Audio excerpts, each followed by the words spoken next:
the consolidation of the achievements of what the European Union is today, and how much we can at least keep what we have up to now. We all feel threats from different levels, economic, social, political. So I think that our panelists and the rest of the room will try to contribute to this point. We feel, and a starting point already discussed, of course, this morning in the session, but also during the breaks, is that we feel that Europe is actually an exercise given for granted. And therefore, this given for granted exercise does not need, apparently, because it's there, the same level of commitment and strength and devotion that it was needed at the beginning. More than this, of course, there is a clear attack on the EU projects or the process itself. The EU, like democracy, is not an achievement, it's a process where we build step by step the community we want to have. The process, however, is set by what we call the founding fathers, an integrated union, an ever closer union. And this is actually this kind of trend of process which is now at stake. So I think the discussion very much is, do we have another process to propose? And what do this new process would imply as for the achievements and the rights and the position of the European Union today that we have achieved already?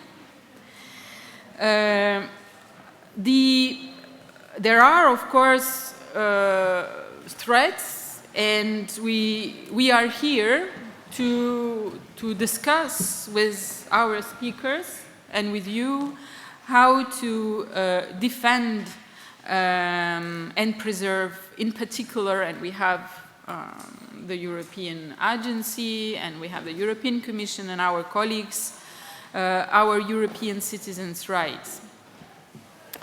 Actually, the point is, all of us, and I know that because I know many people in this room,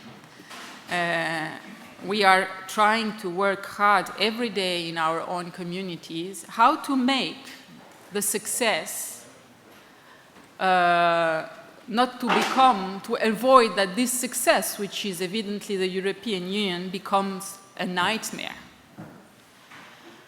So how to preserve Europe from what I would say the syndrome of the spoiled child that has received everything from his fathers, from his parents, and he doesn't know what the sacrifice means, and he doesn't know what it means, the process and a long life of commitment, and therefore in a minute or in a year can destroy all the commitments of the parents.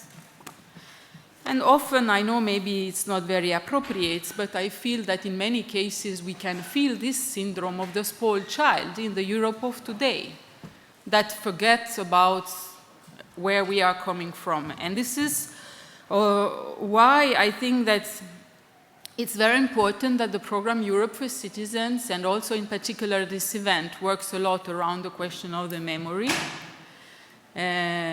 Once again, it's also very complicated to transmit in its full content the memory of Europe, and how to, of course, all history is difficult to transmit, but somehow it is extremely important by avoiding this spoiled concept that Europe is there with all its achievement, and it will be there forever, or at least the achievements will be there forever. it's very important to maintain these memories. The other point I would like to make is that referring to this session, I would like to refresh our mind and mention the very good work that we did in 2013, many people in this room, with the European Year for Citizens, and I thought that maybe in this occasion we should mention that a lot has been done during this year to share with the European citizens duties and rights of the citizens, and some of the work that we have done has been also transmitted to our organization and also in some of the activities of the European Commission. So the speakers today will be addressing together with you, and I'm sure they will have a very interactive and open manner to do so, how to promote this right enforcement, ensuring the enforcement of EU citizens' rights, how to use information and communication campaigns about the EU citizens' rights and EU policies, how to work on human rights education and anti-discrimination strategies, which are at the very basis of our living together. I think that my wish is that, as I said also during the break to some of you, the best thing will be that Europe should not justify itself, the European Union. Because when you start to justify yourself for what you are, it's already too far. I mean, the benefit of the European Union should be self-evident. So how to transmit this self-evidence and how not to speak about Europe, but to be Europe. Because I think that this is also something which should be raised here. This kind of processes, as I said, and this is something that we will discuss this afternoon, how to avoid the process of justification, because it should come natural that this is a fantastic instrument in a continent that per se is not a peaceful one. I would leave it this way and give it the floor to our panelists this afternoon to inspire us, inform us about what we can do more in our daily life. And as I said, let's try to understand how we can be Europe and not only to talk about it. So my wish, and often I give an answer to this kind of question by the recipe, and the solution is actually often in 3 points, which is action, action, and action. So let's act to preserve and to maintain our big projects. So I would like to give the floor. We heard you already today. We are very pleased that you can stay for this afternoon. To Francisco Fonseca Murillo, Deputy Director General, Justice and Consumers of the European Commission. Francisco, you have the floor. Thank you, Antonella, for your presentation. To please the debate. Hello, colleagues. I hope we were able to have a good discussion with the participants. Let me begin with a statement.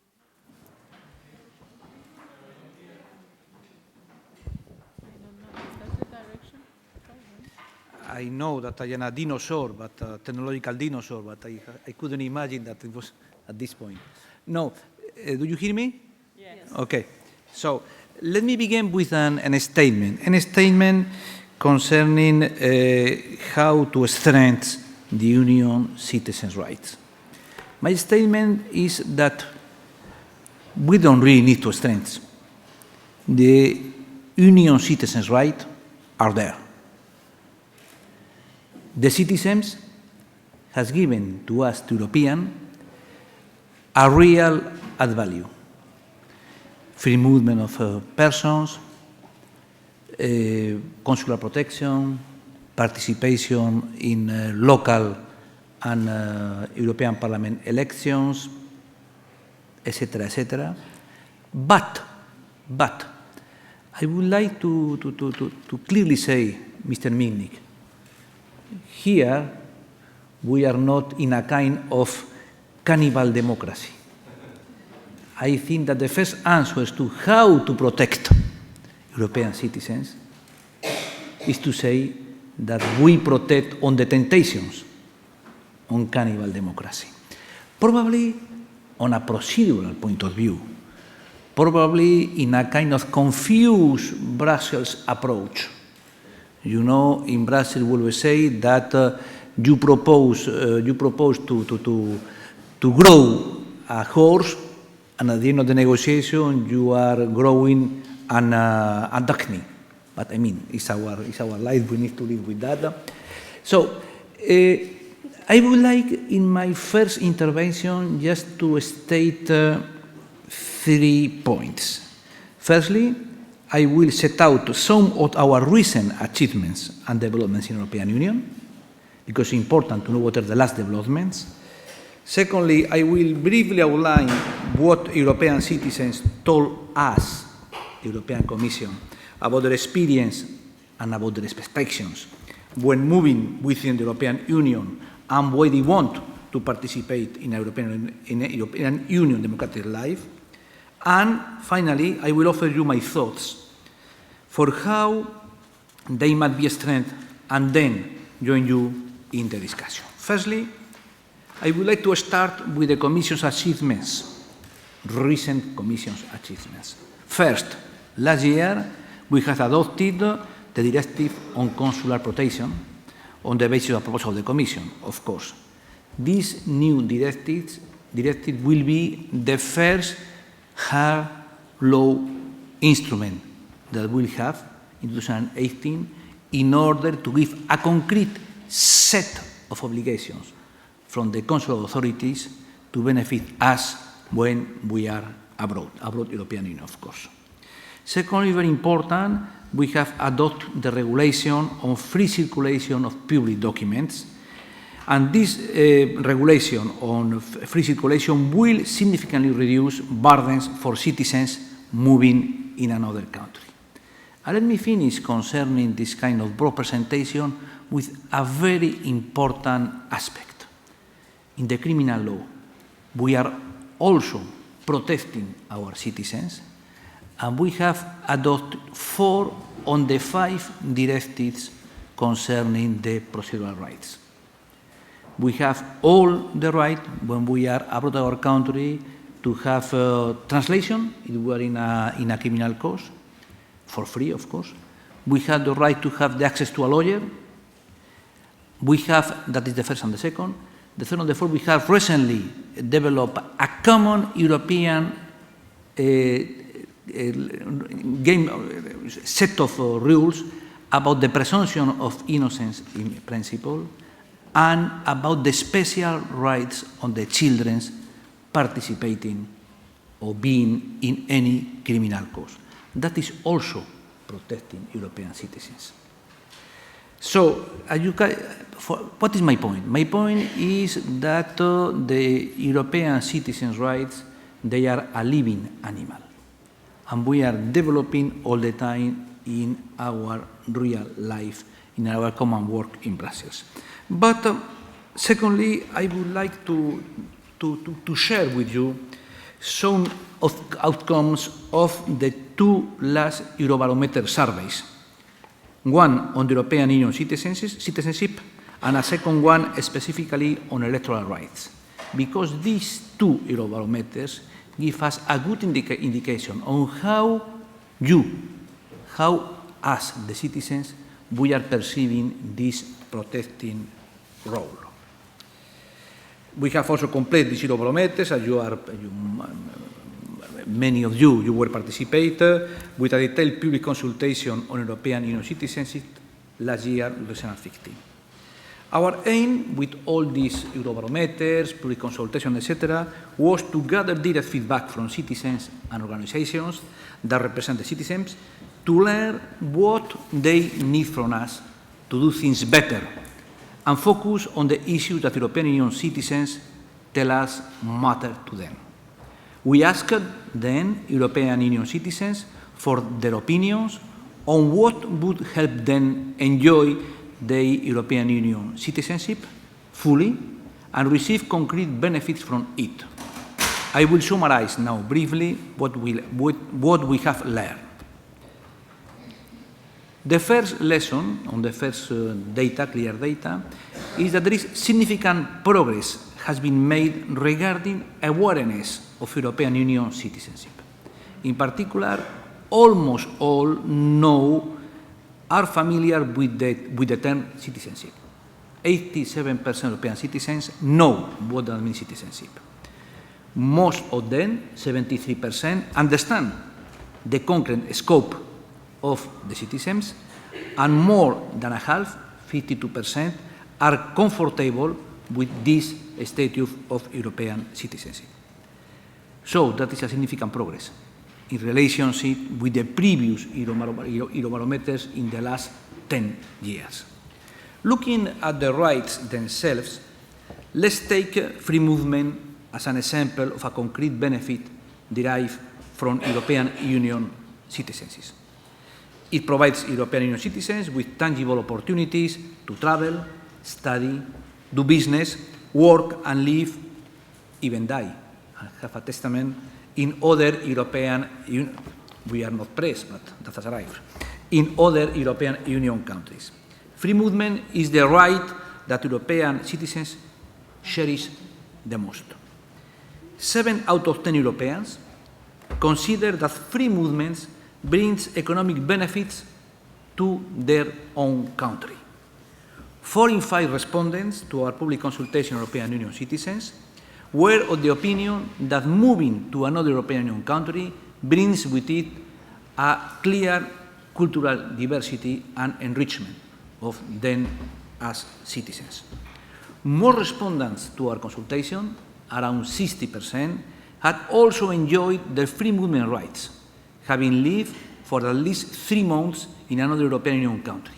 However, there are still 1 in 3 respondents, only 36%, who live or had lived in another European Union country, who said they experienced difficulties, 1/3, experienced difficulties in their day-to-day lives with regard to the exercise of their rights as European Union citizens after having moved to another country.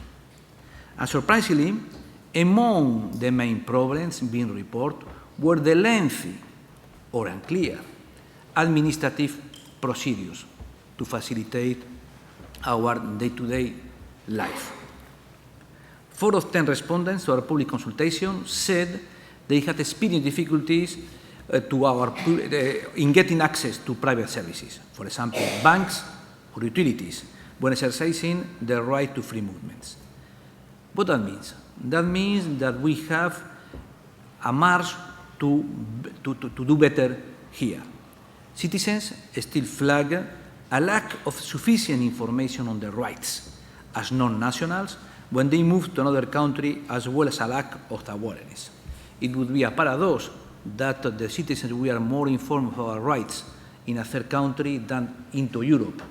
That means we need to have to enhance this perception of citizens. The vast majority, 87%, ask for specific information on and assistance with their individual needs and questions as newcomers to help them settle down after moving in another European Union country. We also note significant variance between the rights. Though the right to free movement remains the most known and best understood, awareness of other rights, like the consular protection, is less well developed. While 7 of 10 Europeans, 72%, know that when outside the European Union they have the right to seek help from an embassy of another European Union country, of course, when their own country does not have one, our Eurobarometer showed that 3 of 4 Europeans do not have a clear understanding of what the right to consular protection consists of. Europeans expect to be protected when in need of assistance abroad, but need to know better when and how they and their family members can be protected. We will have to further inform citizens about how and when they can benefit from the new European Union rules on consular protection, which will become national law by May 2018. We are also considering further action to strengthen this right, which is so important in case of an emergency abroad. Reflection on what we could do better invites us to consider what we need to do overall to strengthen our citizens' rights. This is not just about making sure that existing free movement and consular protection rules are obeyed, even it is very important. It is also about the final area of citizens' rights. I mean, a real citizens' democratic participation. Fostering democratic participation is vital to the Union and to our societies. As President Juncker said in these political guidelines, in 2019, the European, and I quote, the European electoral campaign will be a truly pan-European campaign, and everyone will know it before they go to the ballot box. Democracy is also European. It is continental, and by becoming more democratic, Europe in no way diminishes the importance of its states, of its nation, and on our own nationality. As stressed in our report on the 2014 European Parliament elections, we need to redouble our efforts and boost citizens' participation in European elections. It is about the legitimacy of the decision-making. We need to reach out to young people in particular, because young people is the sector of our society that they are more indifferent and less attracted to participate in the European elections. To achieve this, citizens told us that they would like to have better information on what Union policies bring to citizens' daily lives. We need to reserve the abstention trend, which follows the general trend, by the way, of declining participation in all elections at all levels. Citizens often consider European Union politics to be too distant to concern them. Sometimes European Union topics are reduced to often unrelated national political issues. I suppose that in all the 28 member states, we are perfectly aware that when we discuss in the campaign for the election of the European Parliament, we discuss on national questions. And by the way, that is very important. For citizens to become more involved in the democratic life of the European Union, we need to help them see what is at the stake. Only this way will we all become the truly political animals that Aristotle claimed is our natural state. It is what citizens told us, that the turnout at European elections would be higher if the relevance of European Union policies for citizens' daily lives were better explained. 80% of the answers. To this end, citizens also consider that more information on the programs and the objectives of the lead candidates for the function of the presidency would come in handy. Europeans told us also that they need to be heard better. Almost 9 out of 10 respondents to our consultation thought that the European Union should give a stronger voice to citizens, especially young people, in democratic decision-making. Finally, we also saw is that it is very important to make it practically easier for citizens to participate in European and local elections. Around 8 of the 10 mobile European citizens would value practices which would make it easier for them to vote, such as individual letters outlining how to register and vote, and automatic registration on the electoral roll for municipal elections. We should therefore promote the good practices that already exist in some European Union countries and look at ways of facilitating participation and doing away with practical problems that hinder people from voting. Please help yourselves to the publications we published in March and copies of which we brought today. They are outside the room. They show in more detail what citizens told us on this and other important aspects of the European Union rights. This is also an area where the project funded by the European for Citizens program contribute with ideas and suggestions. The above-mentioned policy areas will be part of our European Union Citizens Report, which will come out this year.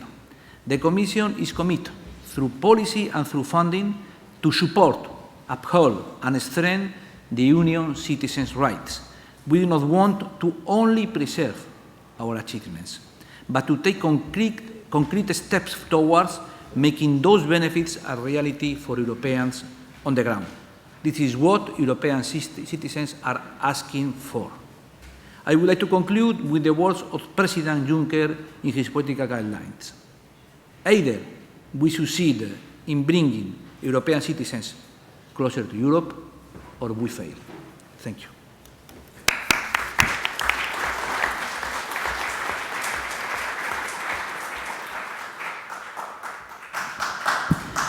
Thank you very much. I would like, in accordance with my colleagues over there, and I hope with Asia, maybe to give the floor to the audience for a couple of questions and comments on Francisco's speech, presentation. Yes, can you introduce yourself? Is there a mic in the room?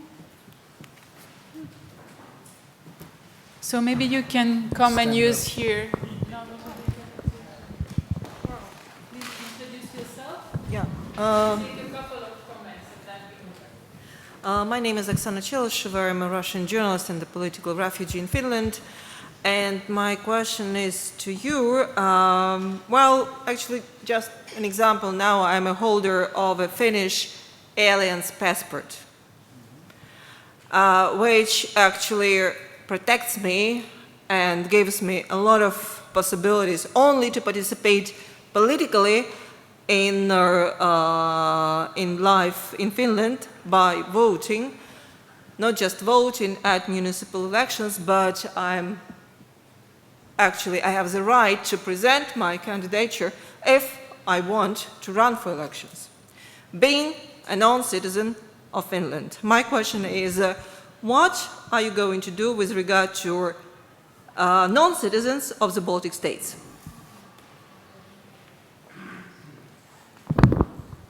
Okay, I take another couple of, maybe another one. Yes? We found the microphone. Okay. Hello, my name is Yeva Yasidita. I'm from Novi Homines organization. We are beneficiaries from program Europe for Citizens, and the project is called Prisoners, Present Discussion and Contribution to Future European Union. During the project, we have encountered many more problems that we expected.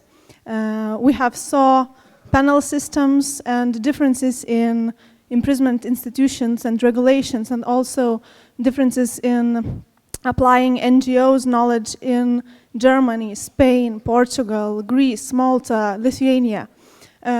For example, I would like to ask Mr. Francisco, because you mentioned this theme in your speech, how do you think, what is the main way to have some common restrictions and common recommendations actually being applied to European Union panel system? For example, we have Istanbul.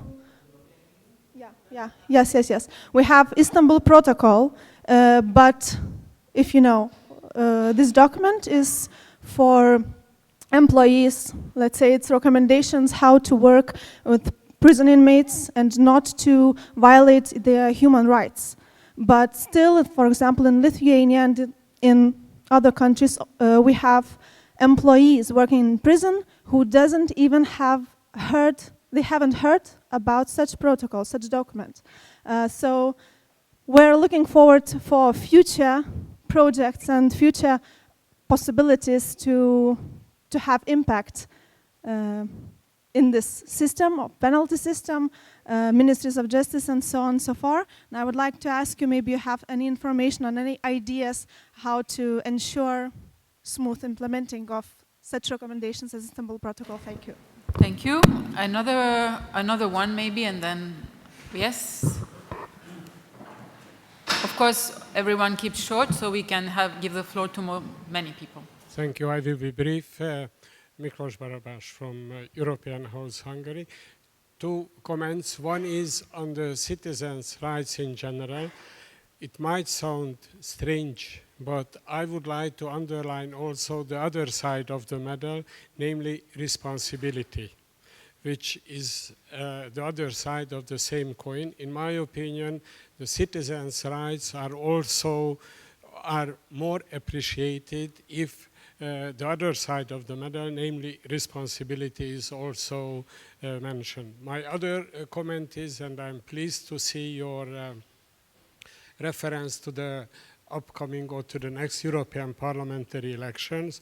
The current system goes against the European project in terms of identification of members of European Parliament. So I would like to see mechanisms through which for instance, a European list could be introduced in 2019 when not only the national political considerations are playing a decisive role in identifying those who are sitting in the European Parliament and pretend to act for the promotion of the European project. Thank you. Thank you. So we give back the microphone to Mr. Francesca Morillo, who will be there till the end of the day. So. Have I the right to use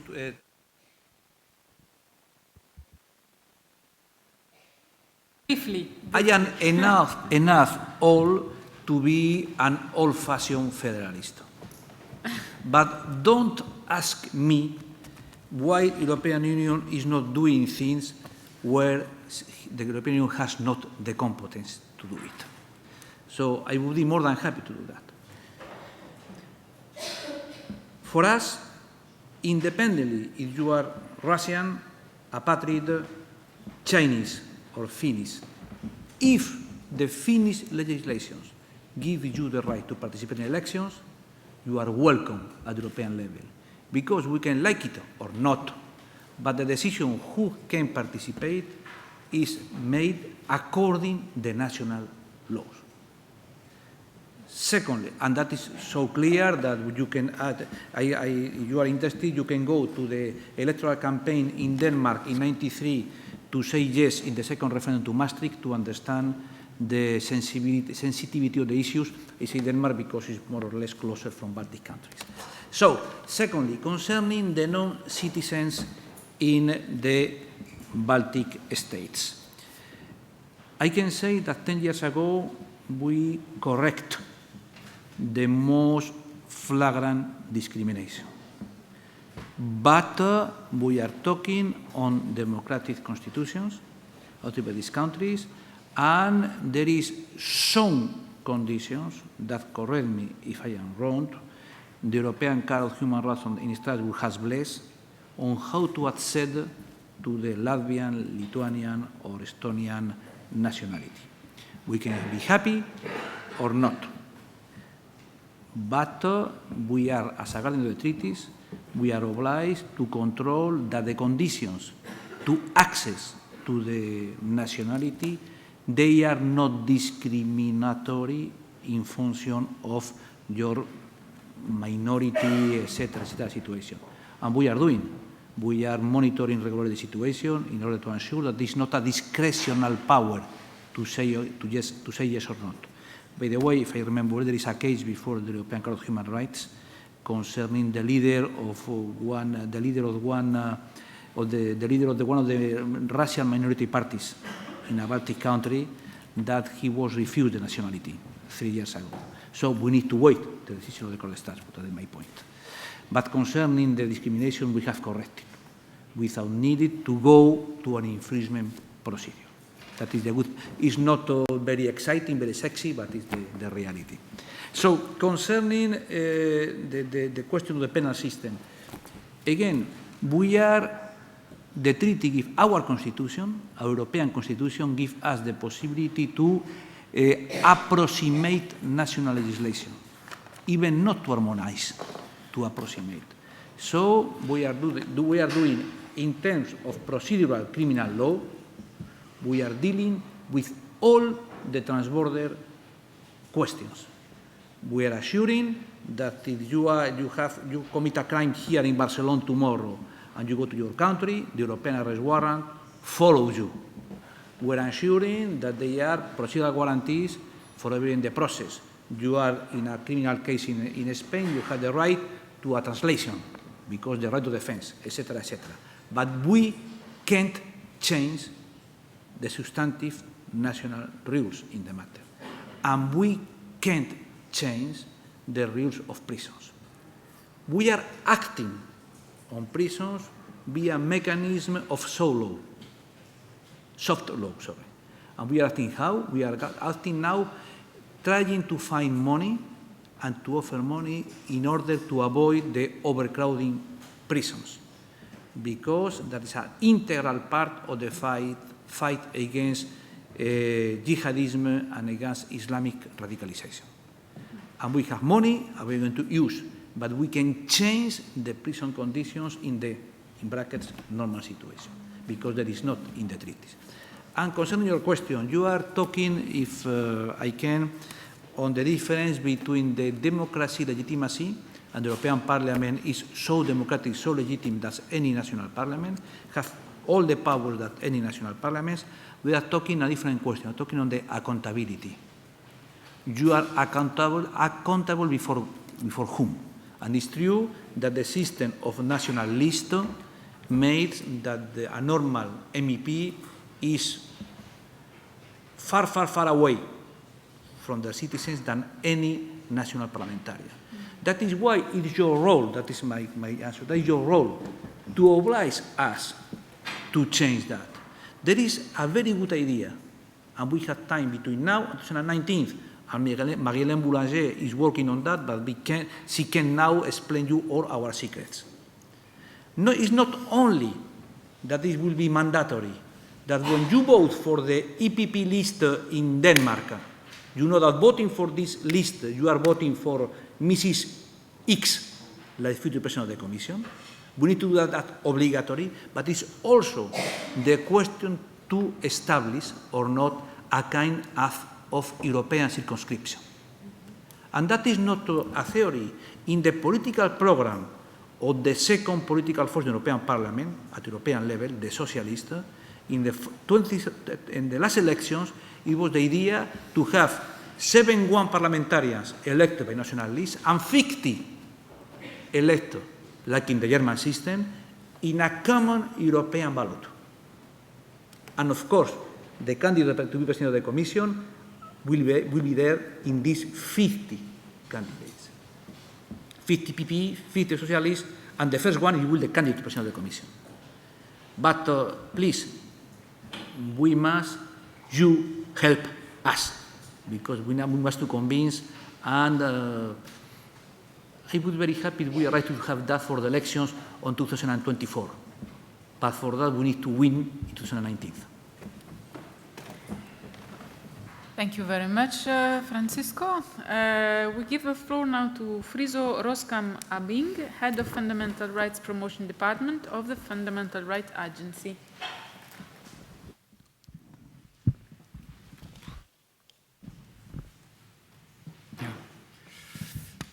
Ladies and gentlemen, colleagues, when it comes to the EU, its achievements and fundamental rights, I ask you, is the glass half full or half empty?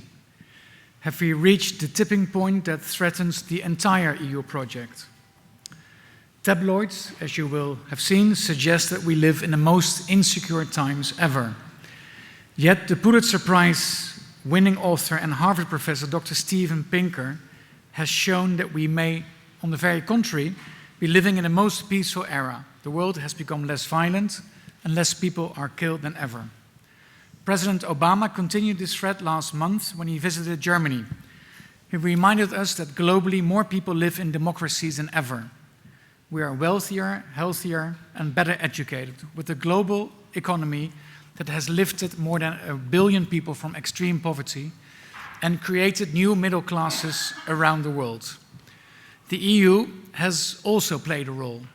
Its long-standing efforts to bring about peace, stability, and prosperity was recognized in 2012 with the Nobel Peace Prize.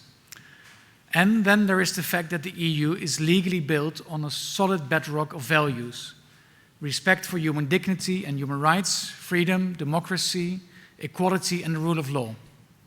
These values unite, or at least should unite, all member states. This is not to say that everything is fine. We all know it is not. So back to the question of half full or half empty. On this basis, what can be done to strengthen people's rights? I would like to shortly address 4 key points. Firstly, raising rights awareness. Secondly, promoting the use of the Charter of Fundamental Rights. 3, civic and human rights education. 4, developing partnerships for rights awareness. Firstly, rights awareness must go far beyond one-way communication. Research by my agency, as well as Eurobarometer findings, suggest that rights awareness is worryingly low. For example, only around half of the Roma people Fundamental Rights Agency surveyed were aware of anti-discrimination laws, knowing that it's prohibited for them to be discriminated. Laws contained in law books, however, by themselves and alone are clearly not enough. They need to be known and they need to be invoked. Awareness-raising measures can therefore be effective tools for strengthening the rights people are legally entitled to. However, a change in attitudes and behavior is also needed. This cannot be achieved by traditional top-down information campaigns. And instead of thinking in terms of target audiences, we must learn to work with dialogue partners and include them from the outset. So rights awareness must therefore be more than mere information. Dialogue, engagement, and partnership is needed. Secondly, strengthening people's rights and better promotion of the use of the Charter of Fundamental Rights is essential. The Charter is, of course, in itself a tool to strengthen people's rights, in that it is the EU's very own legally binding Bill of Rights. Here it is crucial to understand that human rights are for everyone, and not just for citizens. Legally speaking, there is no hierarchy of rights holders. Respect must be for everyone and by everyone. At the same time, entitlement to rights is no one-way street. We must also pass the message that with rights comes obligations and responsibilities. If you have the right to wear a cross, veil, or cap and practice your religion, so too do your neighbors when it comes to following their beliefs. Or to respect a decision by a fellow faith follower to not wear any symbols at all. Greater and possibly also more innovative efforts are needed to promote and build understanding of the Charter among the public, and in particular among professional groups and young people. This can be done by training and by encouraging, for instance, legal practitioners to use the Charter in national and European courtrooms. But it also applies to many other professions, from the border guards dealing with the asylum seekers and trafficked women and children, to the police officers and lawyers investigating and prosecuting instances of hate crime. However, it is not just about supporting duty bearers, it is also about empowering rights holders. They need to know what their rights, obligations and responsibilities are so that they are aware of violations or infringements of these rights. And then support is paramount for them to find redress, not to mention where to go to and who to talk to for assistance. It is also about empowering all those young people who spend much of their time on digital channels which are being used to steer hatred and propagate myths. Critical thinking, media literacy, and the ability to develop informed opinions, grasp realities, and resist all forms of indoctrination techniques and hate speech is therefore vital. When we try to spread the Charter's message, we should reach out and use language and terms people can relate to, using the platforms they engage with. Here, obviously, we need to embrace the digital world and the social media and work with the media, educators, young people, and professional groups. Teachers cannot be left alone with the task of teaching values and fundamental rights and should be able to draw on the support of civil society. Or today, very encouragingly, I saw from a press release of the European Commission that a code of conduct has been adopted today with the Commission and with internet providers and with Facebook, Google, Twitter, on a code of conduct with a view to reducing as much as possible hate speech. The Charter has also catalyzed and continues to catalyze the protection and promotion of fundamental rights across the EU. For instance, fundamental rights compliance has to be assessed before any new measure or amendment can be signed off. And fundamental rights are increasingly being hardwired into more and more EU policies and legislation. In addition to its obvious legal use, we can and should better use the Charter as our values GPS, as our rights and freedoms navigator. Beyond selling the Charter, how can a deep understanding be encouraged of what the Charter and its content actually means for every man, woman and child in the EU? How can it become a constant companion, a reference guide, a moral compass, guiding people so that they intuitively know what their rights are as well as their responsibilities?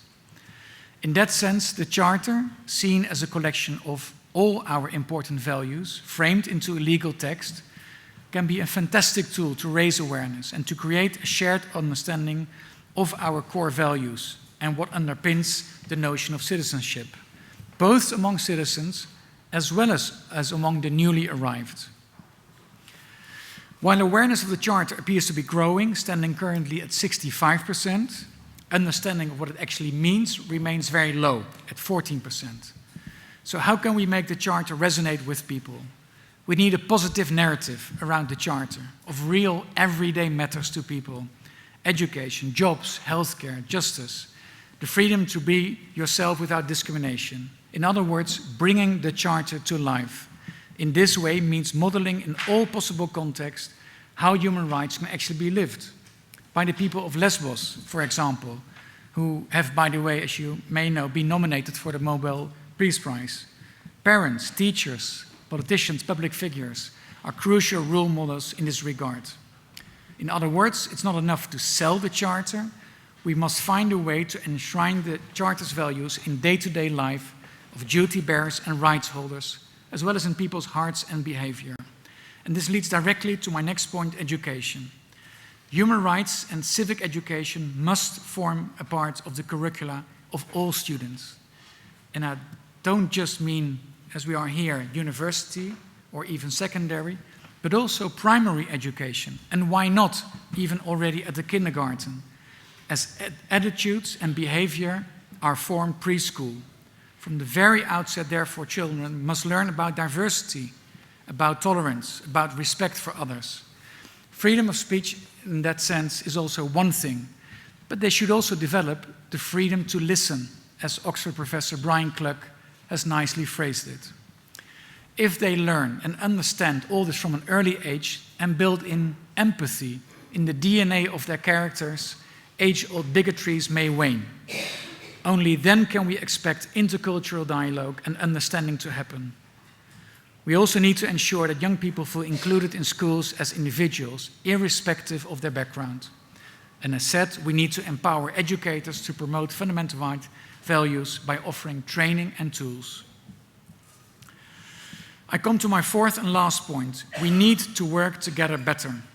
Is it too much to expect? It is too much to expect that any one government, organization, or even country can deal with the challenges alone. We, you and me, the people, civil society of Europe also have a role to play. And so the cooperation between the organizations with a human rights remit, whether they are international, national, or regional, and whether governmental or non-governmental. It has to change and expand. We need to set in motion effective multi-level cooperation of actors at all levels. We must share even better than we do now intelligence and build up effective cooperation channels for cross-national sharing of experiences. In this regard, practical experiences of local, regional authorities provides a great wealth of resources and knowledge in what works in different local communities. For many years, the very same city of Barcelona has brought the views of everybody into the life of the city, for instance, using municipal councils for Roma, migrants, etc. These initiatives and many others help to ground citizenship into rights holders and duty bearers' realities. Ladies and gentlemen, I sum up. Rights awareness must go beyond mere information. It should encompass dialogue and partnership. Secondly, it's not enough to promote the values of the Charter. We must find a way that people are empowered and feel inspired to enshrine those values in their day-to-day life. 3, human rights education and civic education should be mainstreamed across education and training. And 4th, we need to learn to cooperate better. This includes learning new ways of listening to each other and of learning from each other and build more on our strengths and complementarities. In conclusion, is the glass half full or half empty? Well, maybe that question misses the whole point. The point is that the glass is refillable. Let's start filling it together.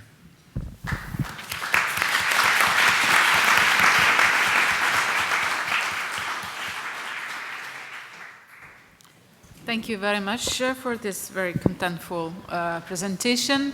Any comment, feedback straight away on this human rights dimension of our work? Or educational part? Yes? Please introduce yourself and be brief. I understand.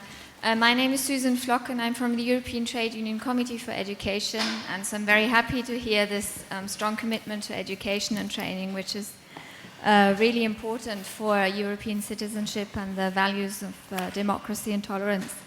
I would also like to strengthen one of the other partners that you mentioned, or the dialogue that you mentioned, of course, coming from the trade unions, a very important partner in the work of education, in the world of education, in the world of work, are the social partners, so they are a strong partner there, and I invite you to consider the partnership also with the social partners. Thank you. Thank you very much. Another one? Yes? It's coming.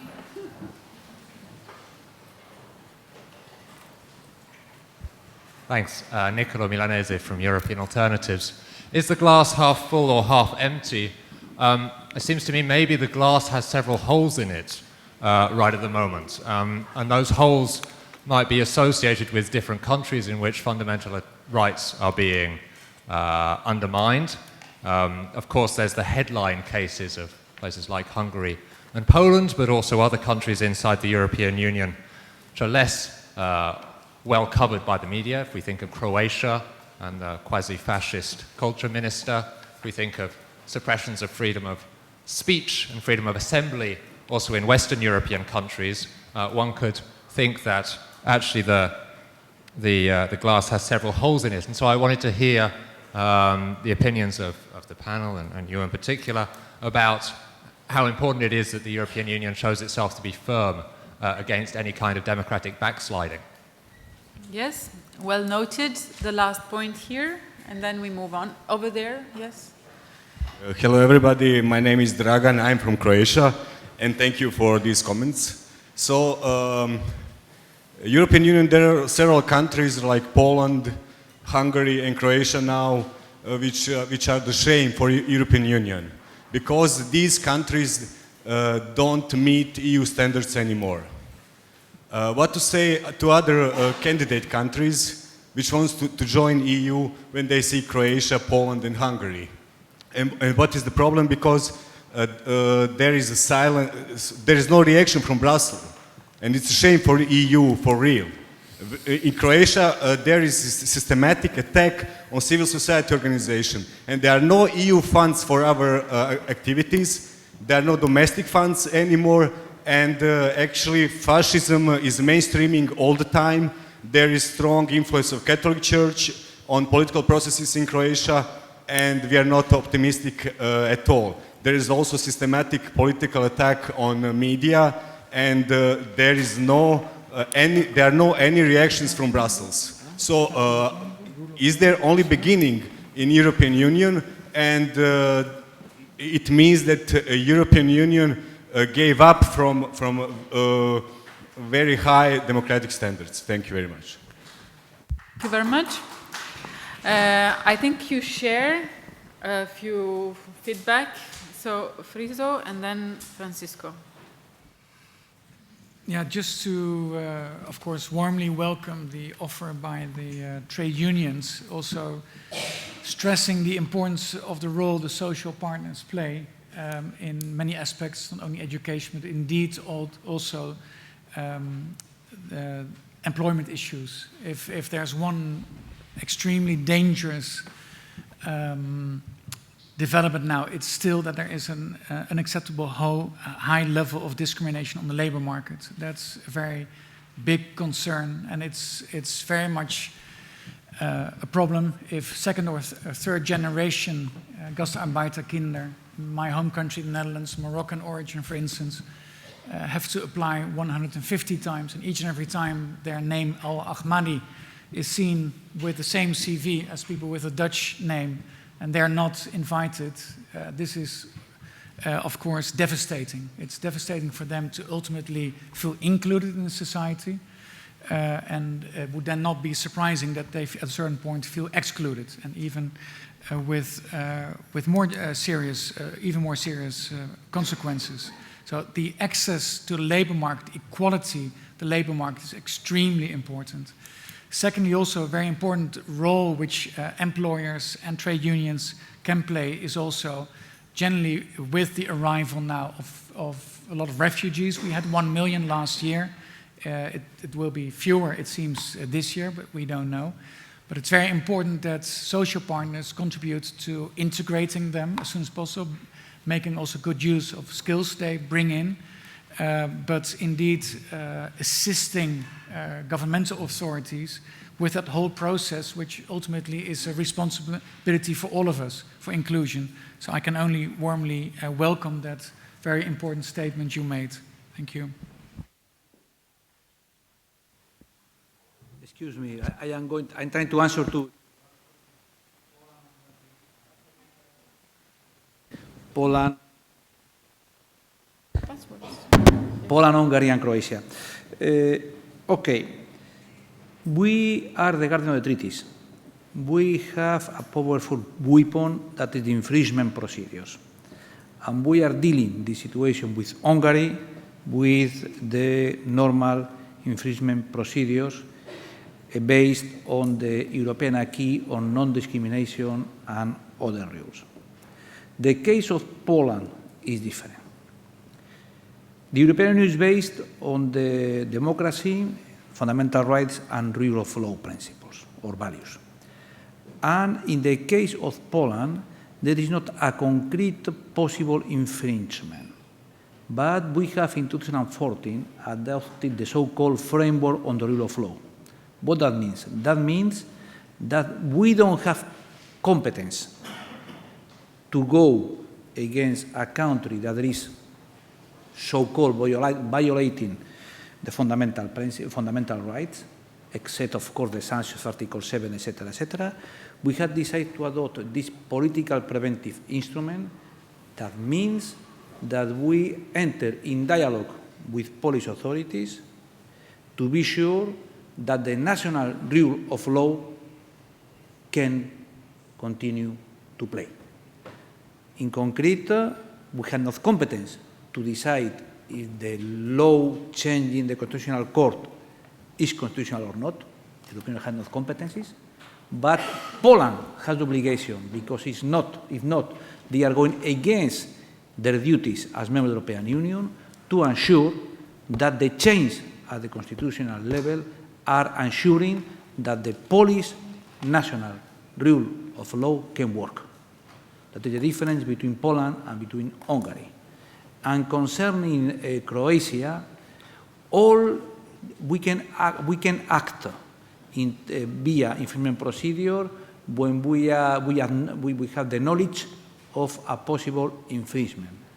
And normally we do that either because we are controlling the correct implementation of the acquis, but I think that is not the case, or because we receive complaints. Any complaint obliges us to investigate, and we can ex officio decide if we go or not for infringement procedures. That's the only thing I can say now. Thank you. I give the floor to Asia Gavrakova from the European Citizens Action Service. Thank you very much. When first I read the question, which is in the core of today's debate, how to consolidate EU achievements and strengthen the Union citizens' rights, my first thought was of a saying which I think you all have heard, which appeared to be part of the Serenity Prayer, which defines what wisdom is, namely having the courage to change what can be changed, having the serenity to accept the things that cannot be changed, and most importantly, being wise enough in order to make the difference between the two. So my ultimate answer to the question which is posed by the moderator is we have to consolidate EU achievements wisely.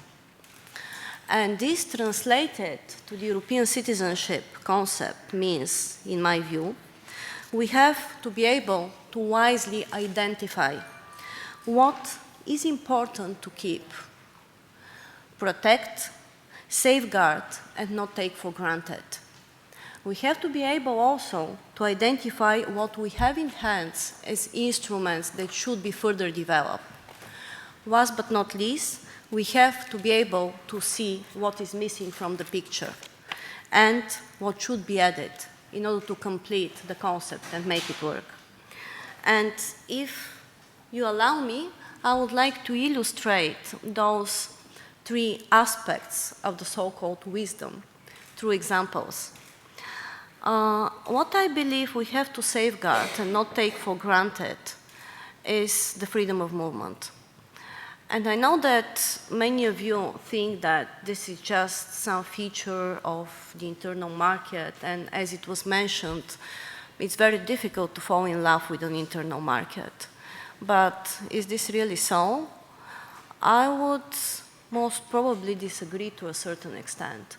Maybe it's difficult to fall in love with the internal market on paper, but the freedom of movement is not by chance being defined by the European citizens as their most cherished right.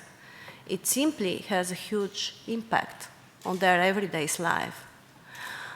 It is the mechanism which can ensure that we can cope with asymmetric economic shocks in Europe. So, if you're a citizen of a small or even an average country which is in economic recession, if you're a young person which has lost his job or never found one, and you're in a country, in a member state, where you have more than 40% unemployment of young people, because of the fact that your country is part of the single market, you can go and seek for work somewhere else. And actually, this is the case with many countries which have gone through the recession, like Ireland, because this was their reality. Irish young people went to other countries, they acquired the needed skills, and they came back when the economic situation improved, bringing new skills to the labor market. Can you imagine what would have been the case with those young people if they were simply limited to their national state, staying unemployed for years? What future this could have been for them? Or another example, if you're an Erasmus student, you go somewhere, you do Erasmus, and you acquire those famous transversal skills which apparently are sought by 92% of the employers. And because of that, you find a job. Why not fall in love with the opportunities of the single market? I would have. This brings me to another point. Unfortunately, this ultimate achievement of the European project has been, and we are witnessing that on a daily basis, victimized recently because of the so-called alleged myth of the benefit tourism, because of threats for security. I think we have to know better. When there is a problem, what needs to be done is simply to identify the root of the problem and to try to provide a solution which is adequate to where the problem stands. A couple of years, 2 years ago actually, we've done a study which assessed the impact of new migrants to 4 countries, the UK, Austria, Germany, and the Netherlands. Maybe not strangely enough, the figures are very clear.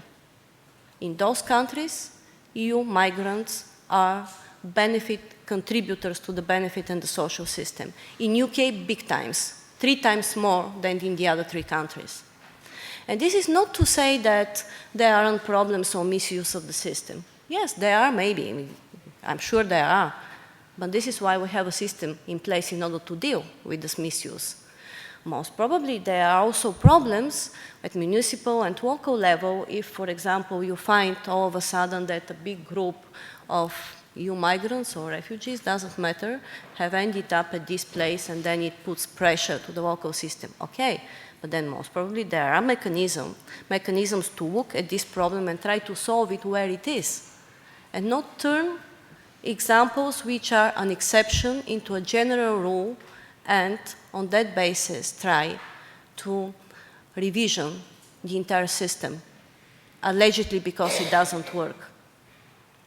Second, recently, terrorist attacks, threats, scared people, very committed politicians to solve the problems. Again, free movement is at stake. There are borders that are restored. There are also, in my view, out of proportion security measures adopted. Meanwhile, if we look at the mechanisms that we have in hand, we have Schengen. We used to look at Schengen only in terms of border control, but actually a very important part of the Schengen system is the Schengen Informational System, which most probably, I hope you know, that this is a very powerful tool that can allow member states to track criminals as well as weapons, as well as stolen goods in real time. Looking at the evaluation reports of the European Commission on Schengen, it seems that countries in the heart of Europe have never done their homework in order to adopt the legislation and practices in place in order to get full advantage of the Schengen Informational System. Against this background, however, national police cannot track for months convicted criminals which have escaped a parole warrant. This leads all of a sudden to the prospect of sharing our personal data everywhere in case you board a plane. It brings all of a sudden to restoring borders. Is this really the proportionate response to what we are experiencing? My point here is to be wise means to be rational and not to follow emotions, not to fall a victim of the emotion of the day. And this is something that unfortunately we are not seeing nowadays. My second point, what should be improved? Yes, the Schengen informational system should be improved. Yes, the ECI regulation should be improved, the European Citizen Initiative. It's a good tool that we have in our hands. It has to be made user-friendly. Last but not least, what is missing? Listening to people is missing. At European level, and it makes sense because this is a system which is based on representative democracy, and it should be like this, the represented interests are listened to. And this makes sense, fair enough. However, there are 40% of the European citizens that say that they don't want to be represented. But nevertheless, they want to be heard, young people among them. The European Commission is trying to put in one and the same basket, which is the consultation, both the organized interests and the citizens. And it doesn't work. It annoys the organized interests because the process is slowed down because of citizens. They ask about what those individual contributions bring. It also annoys citizens because this is simply a tool not designed for them. My point here is that we need to have additional road for citizens, not replacing what already exists, but complementing it. And I believe that with the new technologies, there are enough examples, not only in Europe, but around the world, crowdsourced legislation, which have shown that there is a potential of listening to the wisdom of the crowd. Actually, decision makers which have gone through this exercise find themselves quite surprised about the rationale and the good quality of some of the decisions, which are quite innovative. 2 weeks ago, we had a conference in Brussels together with 11 partners from all over Europe and also beyond, debating the European citizenship under the EU Impact Project. The conference was called European Citizenship, What We Stand to Lose. And very much in line with the previous speakers, the conclusion of the conference was that the only way in which we can enact and give new boost to the European citizenship, which is a multi-phase concept, is if we look at it as an ecosystem, a system of interconnection, because of the many levels at which it should be implemented. We usually refer to the European level and say, you know, the European Commission should do this and this.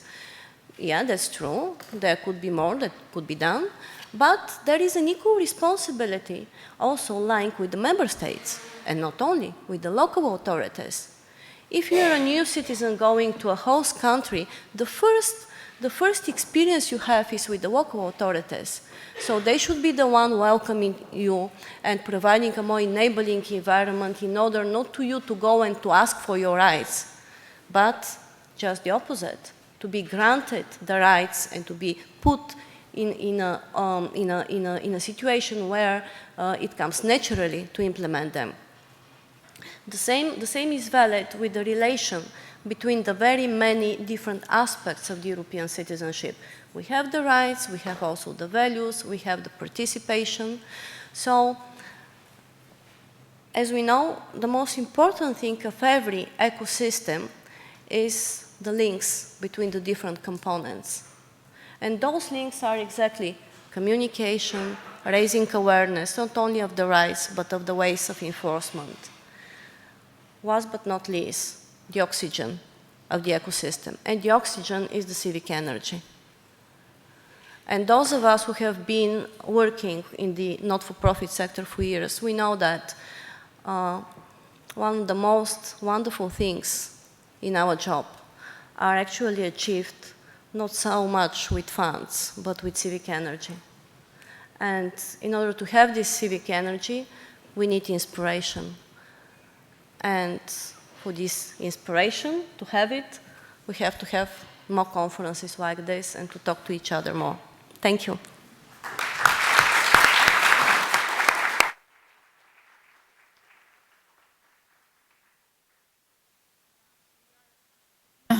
Now we will take 15 minutes more than what is in the program. I suggest to give the floor to Pierre, which will be the final speaker, and then to open a final debate on 10 minutes with the floor. So Pierre, you have the floor. Thank you very much. I'm Pierre, I'm the director of Social Platform. You never heard maybe of me or neither of Social Platform, but we are a network of 47 European umbrella working on social inclusion, non-discriminations. I'm going to take, I was given 10 minutes, I'm going to take only 5 minutes. I'm not starting my phone now, so making sure that when it rings I stop talking, because I believe that we need to live by our principles. So it means to be participatory, so I would try to give the time for you. And also, because I truly believe in our movement, we always say nothing about us without us. So that it's not about doing policy for people, but doing policy with people. And I think this is something that we have to start to implement. There's a lot of people in this room with good intentions, but a lot of things can be achieved if we give the room for people to participate in the policies that they want to see in practice. And as an example from this morning, as a starting point about the definitions of EU identity, we heard from Grazina that there was the notion of East and West, or involving people from different origins. That's already a starting point. And we heard from Friso that it's important to have dialogue with people as well. So already as Social Platform, we are saying that we're not talking about citizens, we're talking about people living in the EU. That can address already the question asked by our friends from Finland who come from Russia. What do we do with people who just live there but who have different status than citizenship? The reason why I'm taking only 5 minutes as well is because I have questions. I don't have the answers for you. I have to develop the answers with you. And the question I have are the following, is, are we talking about the achievement of rights, but for who? Is it for everybody or just for the few? And then the second question, do I really want to consolidate all the achievement of the EU? I'm not so sure. And then how the EU can better protect the majority of the people, in particular the most vulnerable of our societies.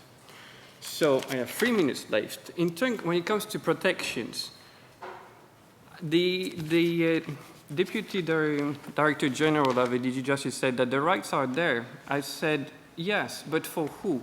For the majority of the rights that have been promoted by the EU concerns very few people. The one who can travel, they are proud to have passport-free borders, diminished roaming, cheaper flight, more consumer rights when they travel, but the majority of Europeans don't. They don't live abroad, they live in their own countries. And then the European Union appears to be very elitist in its approach and not protect the vulnerable people. Look at the Posting of Worker Directive proposed by the Commission. Same wage, same jobs at the same place. Is refused by 11 member states. This core principle is refused by 11 member states to be adopted. And we are living at this, I mean, in case we've forgotten, since 2008, we are living in the worst economic crisis and consequences when 1 in 4 of Europeans live in poverty, a level of inequality have risen, and still nothing has been proposed why they were objective in 2010 to reduce them by the European Council. So then my question is, do I want all achievement to be promoted? I say no, because for so many of us, the EU is perceived as a threat. In a country like Italy, the level of support to the EU has decreased after the adoption of austerity measures that were perceived as led by Brussels, and that decreased the legitimacy of Europe. And economic policies is driven by the Council, all member states, and the Commission, and it has an impact on social policy. And this is what people feel. They feel lower child allowance, lower social security benefits, lower unemployment benefit. This is what they feel. And they are told that this is coming from Brussels and economic policies. And I'm saying to the EU, being the Commission and the Parliament and the Member States, with the power in economic policy comes responsibility, as you say, Miklos, responsibility on the impact on the social rights of people. And then my third question is, who is responsible for that? Because here we have representatives from the Commissions, they might be from the Parliament. Since 2008, there were proposals for better legislation to protect people against discrimination in access to services. There was a proposal to have a better protection on maternity leave so that women on leave would have better payment, better protections against dismissal. But who refused that? It was proposed by the Commission. It was endorsed and supported by the Parliament. It's member states, when they meet in Brussels, that put it in the bin and they say, we don't want to adopt it. And here as citizens, we have to see that there is a problem of transparency and accountability from the member states that always blame Brussels for underachievement when in fact it's their own responsibility for not doing it. So we need better legislations to be promoted, and we need to monitor our governments when they take decisions in Brussels. What did they say? Did they support or not a better legislation? My conclusions, and I have 7 seconds, is really about nothing about us without us. I mean, it's about making sure that we're following the proposals that are meant by the councils. I have here on the same table Asia. Last or 2 weeks ago when we were sitting in the same table, she made a proposal to the Commission and Member States for a better implementation of European citizens' initiatives. That's something to make it simpler, to make it more accessible to citizens. There are 3 million people who signed the petitions against the trade agreement with the United States. The European Union has to listen to what people are saying about it. And finally, my conclusions that start from my first principle is that the solution is not with me here on the panel. The solution is not with you here in this room. It's partly with you, but it's also by engaging people outside this room, citizens, to make sure that how they understand the EU, the kind of right they want to see achieved, is taken into account by decision makers. Thank you.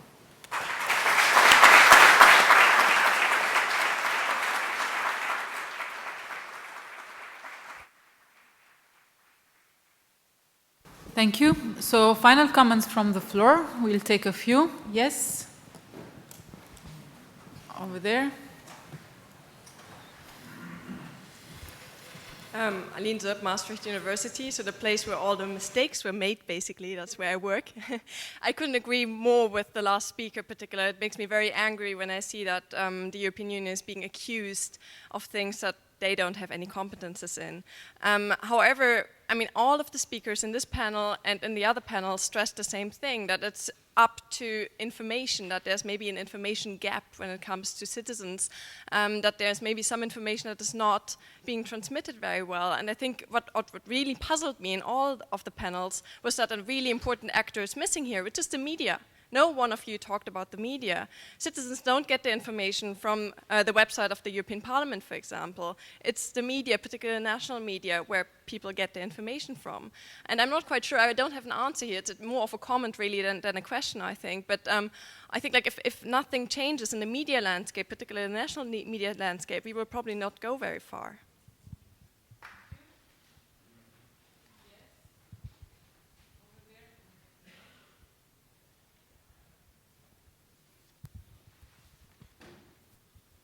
Hi, my name is Hedwig from Malta.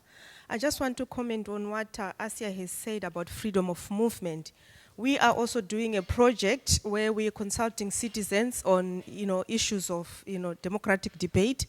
And one of the issues that came up is that in terms of freedom of movement, you find, even people, you mentioned that people, can move around looking for work, because in some situations there is recession all over. So what is happening is now, when people move, especially families, maybe, the rights that they can access in their own member states are not accessible in another. For example, I moved from England to go and settle in Malta.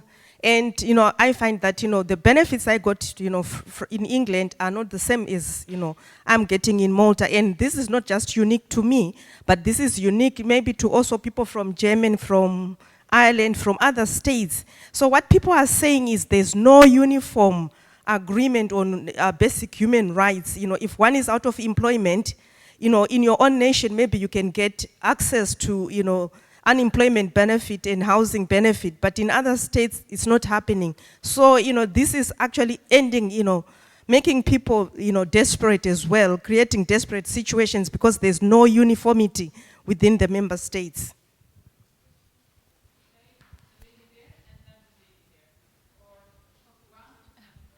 Okay. I'm Andrea Despot, European Academy Berlin, basically picking up on what was said on the panel both and the colleague from Maastricht. I just want to maybe suggest that it might be worthwhile taking into consideration that there is no information gap at all.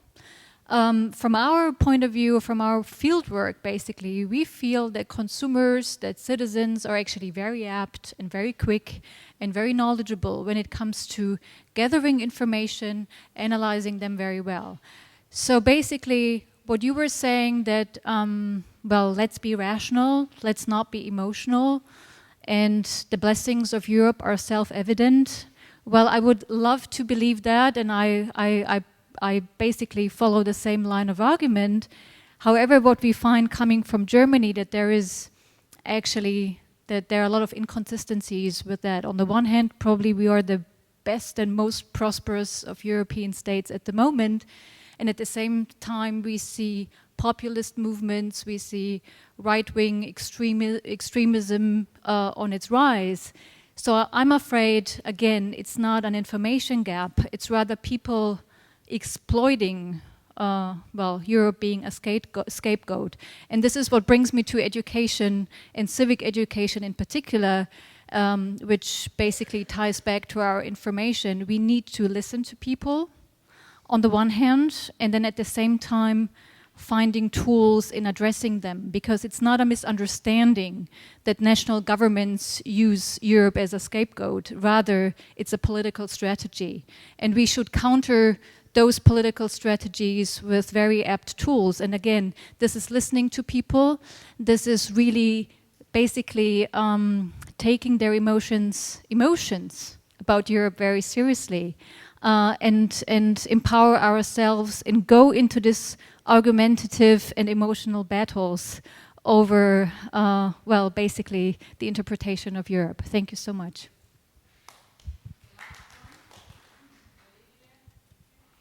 Thank you very much. I have a question for Asia concerning, falling in love with the free... my name is Gilda Fall, I'm living in Portugal. And falling in love with the free market and with the possibilities for young people to move from one country to another. If you live in the south of Europe, you see that somehow there is an irresponsibility in promoting mobility of young people, because in the south, most of the intelligences are, migrating to the north or to the United States or whatsoever, and there is not a real policy to facilitate the life of people that, instead of moving away, could create something in their own country. And I think it might be interesting for the European Union to promote a policy for the diasporas, especially in the southern countries of Europe, because it is a pity when you go to a bar in Scotland to find a Portuguese engineer serving you in the bar. And I think we are losing the intelligences in the south of Europe, and I think there is a common responsibility not to use an engineering to serve the table in Scotland, while, the Portuguese or whatsoever, I am Italian, the Italian state or the Spanish have invested in training someone at the university. So I think we cannot be so, I'm sorry, a bit superficial on this falling in love. I think love is something that needs a bit of, engagement, and engagement is equilibrium between the countries. Otherwise, beyond the austerity measures that are hindering people from, creativity in the south, the southern countries are losing as well the intelligences, and I think it should be the same for Bulgaria and Romania, because I suppose you are Bulgarian. Thank you very much.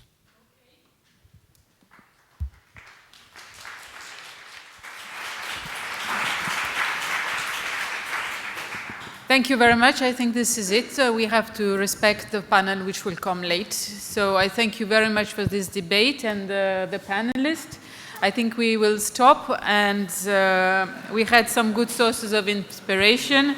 A lot to do. Thank you very much.